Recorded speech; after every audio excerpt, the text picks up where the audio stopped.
누가 7, 8월 거 가졌어? 아, 겸이라면 충분히 이해할 수 있어.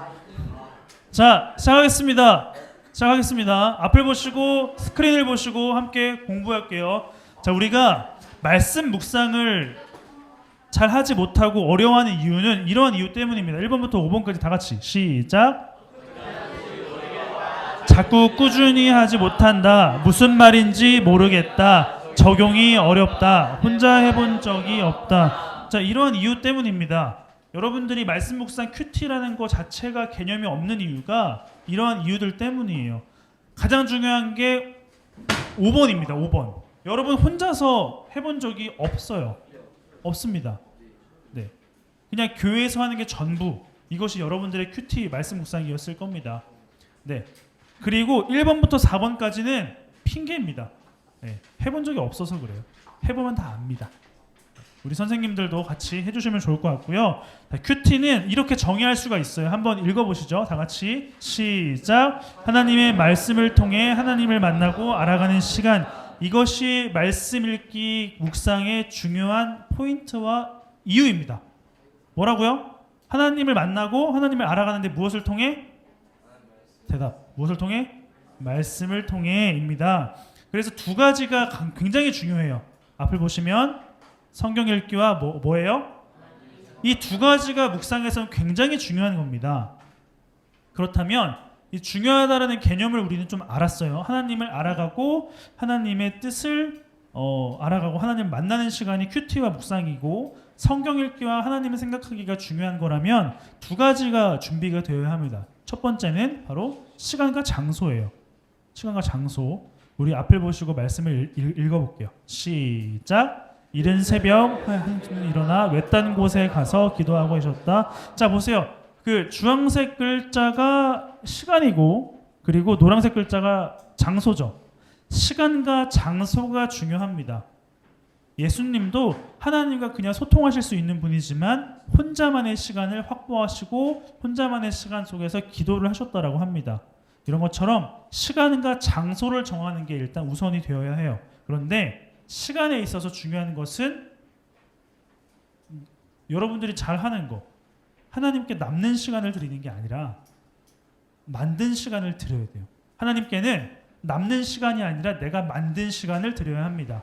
만든 시간이 뭐예요? 큐티를 해야겠다, 묵상을 해야겠다, 하나님의 말씀을 읽어야겠다라고 하는 이 만들어진 시간에서 우리가 묵상을 해야 되지, 남는 시간에 잠자기 전에 잘 거잖아 그냥. 그렇죠?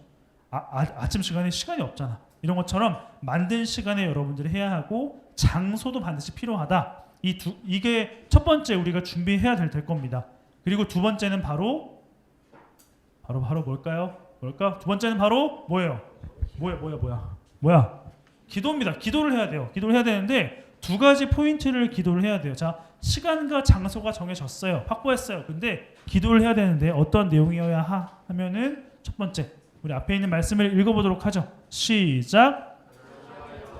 찾아오셔서 전과 같이 사무엘아 하고 부르셨다. 그래서 사무엘은 말씀하소서 주의 종이 듣겠습니다 하고 대답하였다. 자, 첫 번째 기도 이겁니다. 하나님의 말씀을 듣고 순종하는 마음을 주세요. 기도를 해야 돼요. 시간과 장소가 정해졌다면 기도를 시작하는데 하나님 말씀을 듣고 순종하는 마음을 주세요. 이게 첫 번째 기도여야 합니다. 기도해야 해요. 그리고 두 번째 기도를 한번 말씀을 통해서 한번 살펴볼게요. 에베소서 3장 17절부터 19절까지인데 읽어보겠습니다. 시작.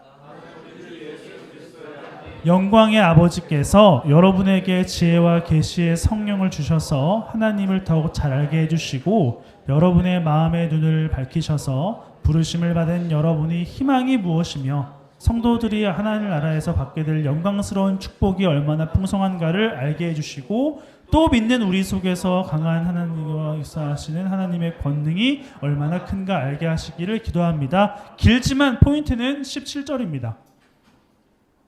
성령을 주셔서 하나님을 더욱 잘 알게. 자, 결과적으로는 말씀을 듣고 순종하는 마음이었죠. 그리고 하나님의 뜻을 밝혀볼 수 있도록 도우시는 성령님의 능력을 구해야 돼요. 쉽게 말할게요.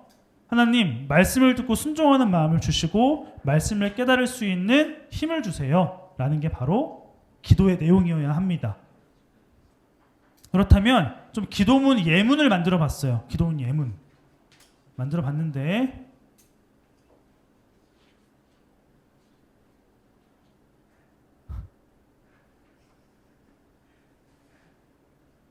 조승준 잠깐 나와볼래요? 네, 나와보세요. 근데 저는 당신을 뽑을 생각 없었습니다. 누군가에 의해서 뽑히게 된 거예요. 여기 있는 기도를 한번 우리가 자 여러분 참고로 이 기도를 가지고 우리가 큐티를 시작할 거예요. 이 기도를 가지고 우리 승준 씨의 기도가 간절하기를. 조용 다들 집중. 기도. 성령님, 오늘도 제 눈을 열어주셔서 말씀을 읽을 때 잘 깨닫게 해주세요. 오늘 말씀을 통해 하나님을 새롭게 발견하고 저를 향한 하나님의 기대와 뜻을 깨닫게 해주세요. 예수님의 이름으로 기도드립니다. 아멘. 아멘. 박수 한번 주시죠. 들어가세요. 네, 시간과 장소를 정하고 이러한 내용으로 기도를 드렸다면 이제 뭐가 있어야 돼요? 이게 있어야겠죠. 천매가 있어야 됩니다.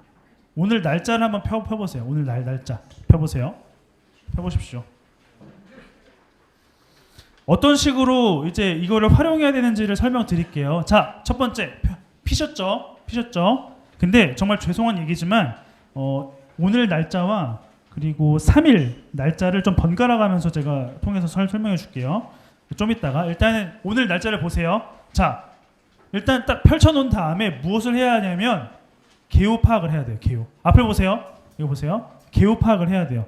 오늘 말씀에 대한 대략적인 배경과 설명이 짧게 나와 있습니다. 이거를 읽어요.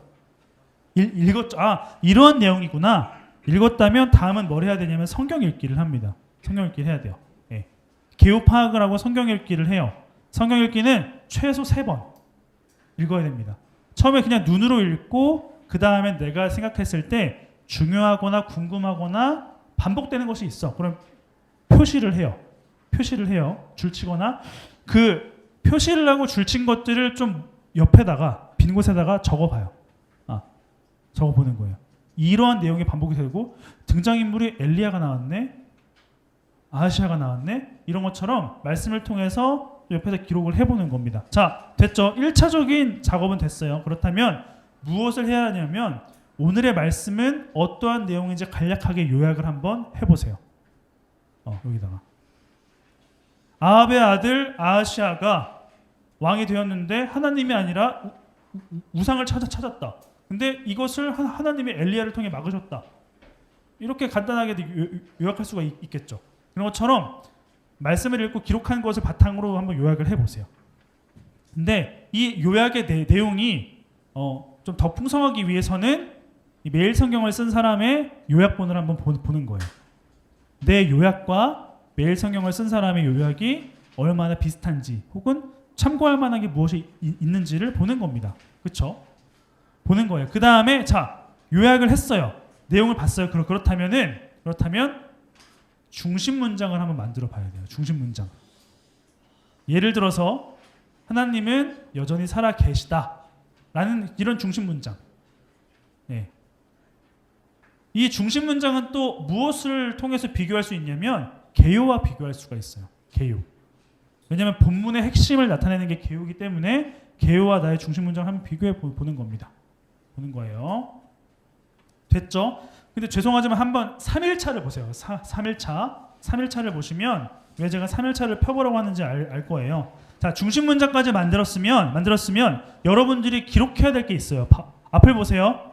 앞을 보시면 하나님은 어떤 분일까에 대한 기록을 써야 되는데 그 1일차에는 하나님에 대해서 없죠. 근데 3일차를 보면 하나님은 어떤 분입니까가 나오잖아요. 내가 쓴 하나님, 그러니까 이 본문을 통해서 하나님이 어떤 분인지를 내가 한번 파악해보고 본문에서는 또 이렇게 말하고 있구나를 비교할 수가 있다라는 거죠.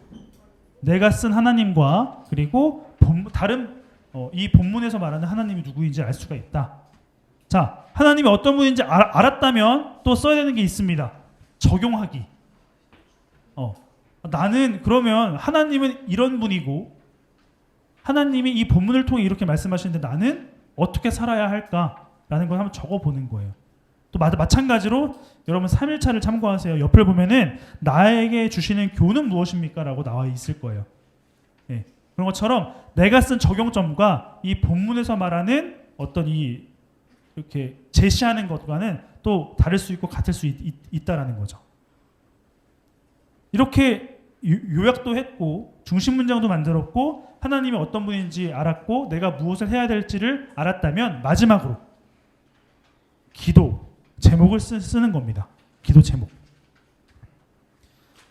마찬가지로 3페이지에 보면 옆에 기도 하기가 있죠. 예. 그 3일 차를 보면은 하나님께 받은 능력을 통해서 선하게 쓰임 받는 사람이 되게 해주세요라는 어떤 기도가 있어요. 그런 것처럼 오늘 이 본문을 통해서 말씀 묵상을 통해서 나는 어떠한 기도를 하면 좋겠다라는 것을 써보시고 한번 비교해보는 것도 좋습니다. 실제적으로 이렇게 다 완성이 되면 이러한 모습이 될 거예요. 이거 전도사님 책입니다. 그래서 보면은 옆에 좀 이렇게 위에 있는 이 찬양은 이 본문에 어울릴 만한 찬양을 한번 나도 생각해 봤고, 그리고 옆에다가는 이렇게 적었죠. 어떠한 내용이 있는지 좀 적고, 그리고 이게 바로 저는 근데 내용 요약은 어차피 대본을 써야 돼서 거기에 썼고요. 이게 중심 문장, 그리고 하나님 어떤 분인지, 나는 어떠한 해야 되는지 기도 제목 쓰고 마무리하는 겁니다. 이런 식으로 여러분들이 큐티를 하시면 풍성하게 할 수가 있고요. 이게 정석입니다. 예, 매일 성경을 여러분들에게 주고 하는 이유가 바로 이렇게 하기 위해서예요. 예. 이렇게까지 해본 적이 없을 건데 청매를 그동안 몇 년 동안 받아보면서 이렇게 해야 합니다. 네. 이게 여러분들이 해야 되는 것입니다. 말씀 한 구절 읽고 여러분 좀 각자 묵상하는 시간 가졌으면 좋겠는데 선생님들 중심으로 한번 묵상을 하실 건데요. 네, 한번 이 구절을 한번 읽어보죠. 다 같이 읽습니다. 앞을 보세요. 시작. 주의 말씀은 나를 안내하는 등불이며 내 길을 비춰주시는 빛입니다. 아멘. 자, 등불이라는 말은 멀리 비추는 게 아니라 이 앞에 내 한 걸음 내딛기 위한 그 빛이 등불이에요. 말씀은 나의 삶 전체를 이렇게 보여주고 이끌어가는 게 아니라 그냥 한 걸음 내디딜 수 있을 만큼 도와주는 겁니다. 그래서 매일 해야 되는 거예요. 말씀 묵상은. 말씀을 늘 가까이 해야 되는 이유가 한 걸음을 제대로 떼기 위해서 하는 이유이기 때문입니다. 아시겠습니까? 네. 알겠어요? 네. 말씀 묵상을 통해 한 걸음 제대로 내디디시기 바랍니다. 자, 실습합시다. 우리 이제 반별로 한번 순서를 가지고 한번 실습을 해볼 텐데 선생님들이 좀 부연 설명을 해주시고 도와주시면서 한번 지금부터 시간을 드릴게요. 12분이니까 30분까지 실습을 하시면 되겠습니다. 기도 제목까지 다 나눠주시면 되겠습니다.